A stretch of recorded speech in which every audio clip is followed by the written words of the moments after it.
Berekum ahemfie ho na eja kokopa aso eye ahemfie ho ene sen eye Berekum mabun asori abokite akwa ahemfie ho wo mo nsem nyina ne se yaka Berekum man na yehwe companies akese ankrofo abebiebie eye bosumi bia sa adwumakuo na abepie wo ekrom wo no wo mo yo mahyede anas asede se bosumi bia we ne de boa eye kuro no we ne de ma we sika efififi babi de ba ahemfie wanka wo se wo hene nimpon na wo da kuro mo no wo de sika no esiesie kuro no emmabu se wo mahwa se bridge abu asa na bridge ne tiada se kanea na eye ya sa na tiada light pole abu as de si ho sa ensuo we ni kuro tese kuro no se wo hene betena so yi se ne tie ne sa na tie nanso wo munim se sika de ebi ba pa entie ne de wo ma botwi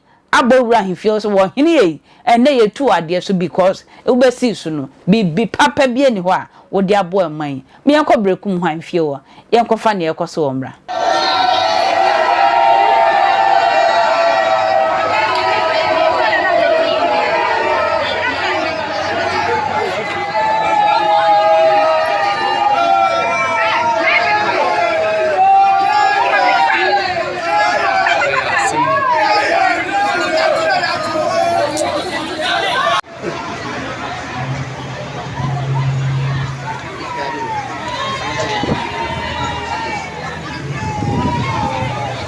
Get it.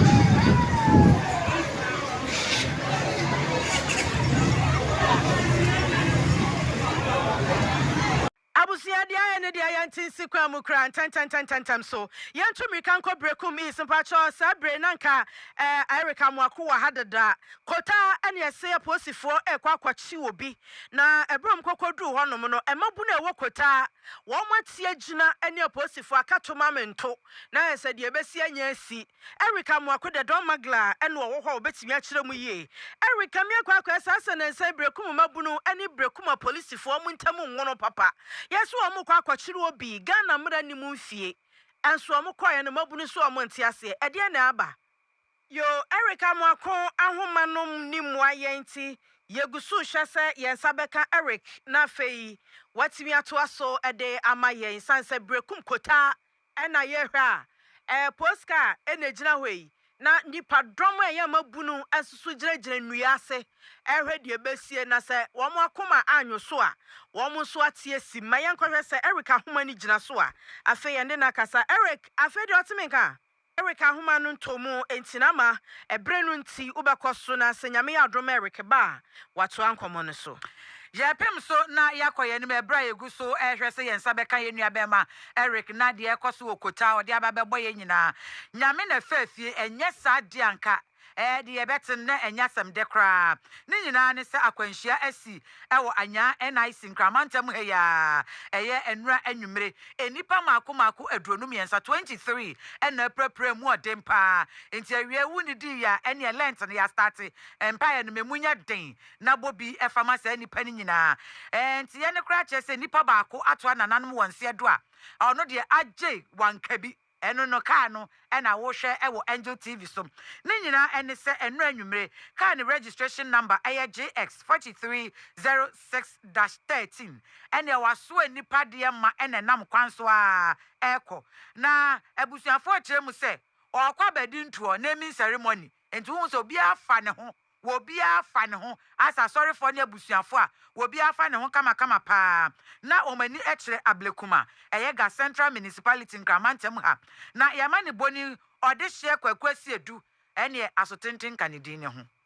kanidin ne ho wono a wo kire ente a odi kan de ba ekra chese nipa ba akwato anananum ewon sedo maako adronum yensa ena prepra emuode ye ko na ye ne odehye kwakwasi edu akodi nkomo odehye sese ya babia wugina no eho etesen situation no enipa adronum yensa no wo bia ho ye ye bi kofie anase pra no etesen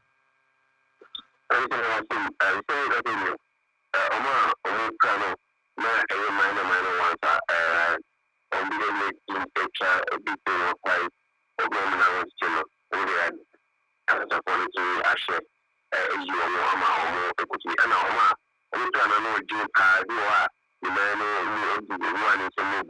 omo de oda so was picture sama e man ko je e ba ye no je no be kuma e man si ya no e ni se akwa no ya dia e ni na ti wa trust e mo ma oda ni so twi no nya mo tan ya e bi ni akoso ko je waso ya ni e wa tan si na ya dia so ana fi da like the okwan so do na se na we omo akọ aye adorin akoje no nya omo si na isi ya be ko bo mo le se ko mo ti no no kwan so mo ba ta wa obi ni e chi la ya wo ma grind editor no ko bo sa o ye ba ki o kwan wa e block kwan no o le kan ko bo ma kan so ma so ti ya ni pa ba ba ko ti kan to ko ma kan so ma so ti ya ko bo so ko mo e da no so e ma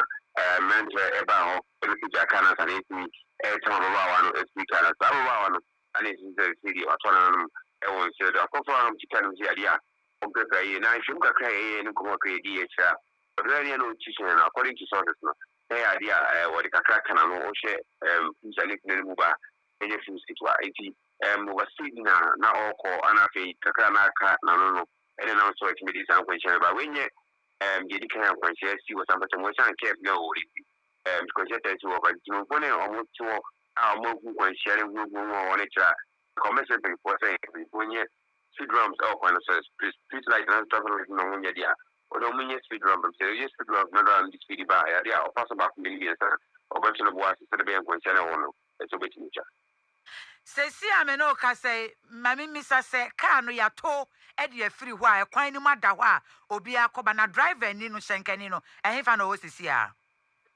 na se ameno ka say driver ni no ono so e was to yeah to na ko nya so e she no so pra premo de kakra ono so ye shena nyari ya distan ne kwan so ya dia omo ba ye fu kwan na de ma emino ka say kwan de edem eko o se sa kwan no enye kwan ya excess to be even though at a time the question is still na kwan head and chair adra for no it me found ya dia no situation bia to me ekoso ase kwan de ma cars e dia fenchi wa ase odihye sampotem ho kakra no traffic light wo ho ebi si ho a eye adwuma eso sama anyadia traffic light on eso obekaya na let me say about 2 weeks ago odogono school kokola no ye check see pa suspect na so odogono school ho in fact the mango ase ba odogono ho le kunya traffic light on gona so that means that from what we see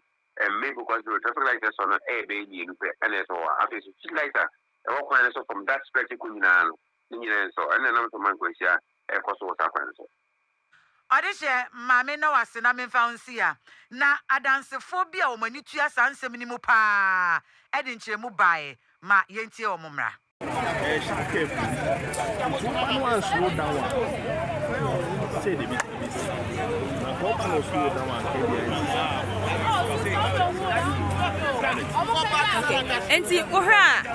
nkwansha na esi ye no traffic wa kwa bia di bit isi be more than that say ye pa so mutu mboase se kwa no che sharp care go move you feel say ba there will be speed there is no ultimate day farm emebu no anke ye ni brisi anke ye pa ai ye ni bre wa himfo no so a anke beboa yen ai we die fa comment bra because ni amebu ni ase ekwie ntwa mani je ho kakra makra